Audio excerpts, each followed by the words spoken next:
বন্ধুরা, বন্ধ করে দেওয়া হলো পেটিএম পেমেন্ট ব্যাংক।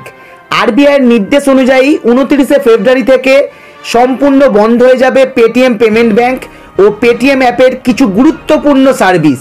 আর এতেই মাথায় হাত পড়েছে লক্ষ লক্ষ মানুষের, বিশেষ করে যাদের পেটিএম পেমেন্ট ব্যাংকে ও পেটিএম ওয়ালেটে টাকা আছে বা ফাস্ট্যাগে টাকা অ্যাড করা আছে।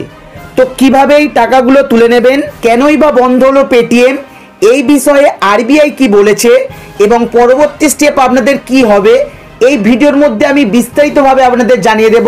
তাই ভিডিওটি খুবই গুরুত্বপূর্ণ। যদি আপনার মোবাইলে পেটিএম অ্যাপ থাকে তাহলে অবশ্যই ভিডিওটি আপনি গুরুত্ব সহকারে দেখবেন এবং যাদের মোবাইলে পেটিএম অ্যাপ আছে তাদের সঙ্গে ভিডিওটি শেয়ার করে ইনফরমেশনটি জানানোর চেষ্টা করবেন। আর চ্যানেলে যদি নতুন হন তাহলে অবশ্যই চ্যানেলটিকে সাবস্ক্রাইব করে রাখবেন এই ধরনের গুরুত্বপূর্ণ ভিডিওর আপডেট সবার আগে পেতে। তো চলুন শুরু করা যাক। 29 ফেব্রুয়ারি থেকে পেটিএম ব্যাংকের সমস্ত পরিষেবা বন্ধ হয়ে যাচ্ছে। কেন? রিজার্ভ ব্যাংক অফ ইন্ডিয়ার নির্দেশে নিষিদ্ধ হয়েছে পেটিএম ব্যাংকের সমস্ত পরিষেবা। তাহলে আপনার পেটিএম ওয়ালেটে রাখা টাকার কি হবে? সেগুলো কি সব জলে গেল?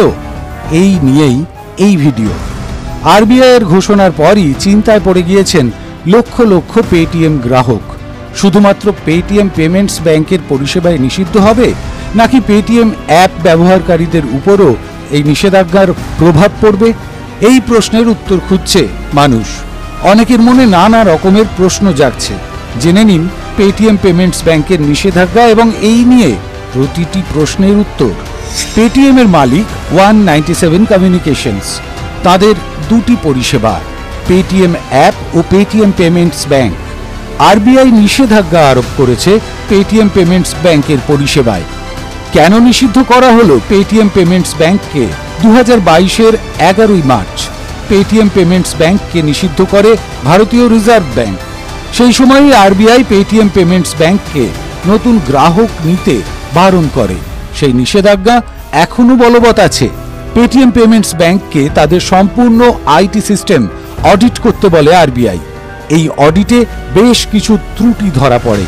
এরপরই আরবিআই পেটিএম পেমেন্টস ব্যাংকের উপর কঠোর নিষেধাজ্ঞা জারি করে। এতে বন্ধ হচ্ছে কোন কোন পরিষেবা? পেটিএম পেমেন্টস ব্যাংকের গ্রাহকরা পাবেন না সেভিংস ও কারেন্ট অ্যাকাউন্ট, প্রিপেড সুবিধা, wallet, FASTag, national common mobility card. তবে পেটিএম অ্যাপের ওপর কোনো নিষেধাজ্ঞা নেই। পেটিএম অ্যাপ ব্যবহারকারীরা আগের মতোই অ্যাপের যাবতীয় পরিষেবা ব্যবহার করতে পারবেন। পেটিএম অ্যাপের ওয়ালেট ব্যালেন্স অ্যাকাউন্ট নষ্ট হবে না। নিষেধাজ্ঞার কোনো প্রভাব পড়বে না এতে। ইউপিআই ও আইএমপিএস এর মতো পেমেন্ট পরিষেবাগুলিও আগের মতোই ব্যবহার করা যাবে। পেটিএম পেমেন্টস ব্যাংকের অ্যাকাউন্টেও টাকা তোলা বা ফান্ড ট্রান্সফার করা যাবে। 2024-এর 1 মার্চ থেকে কোনো Paytm wallet, FASTag, national mobility card ইত্যাদি প্রিপেড সুবিধাগুলিতে আর টাকা জমা না করা গেলেও পেটিএম অ্যাপ থেকে টাকা তোলা বা টাকা ট্রান্সফার করা যাবে। কিন্তু 1 মার্চের পর সেই ওয়ালেট বা অ্যাকাউন্টে টাকা গ্রহণ করা যাবে না। তবে ওই অ্যাকাউন্টে সুদের টাকা ঢুকবে। কোথাও ক্যাশব্যাক অফার থাকলে সেই টাকাও ঢুকবে। ফাস্ট্যাগ ব্যালেন্সের কি হবে? টাকা ফুরিয়ে না যাওয়া অবধি ফাস্ট্যাগ, ন্যাশনাল মোবিলিটি কার্ড ইত্যাদি ব্যবহার করা যাবে। কিন্তু 1 মার্চের পর এতে আর কোনো টাকা রাখা যাবে না। পেটিএম শেয়ারের দর পতন। আরবিআই এর এই ঘোষণার পর থেকে আতঙ্ক তৈরি হয়েছে লগ্নিকারীদের মধ্যে, যার জেরে ক্ষতির মুখে পড়েছে পেটিএম। বর্তমানে সংস্থার শেয়ারের দাম ক্রমে পড়ছে।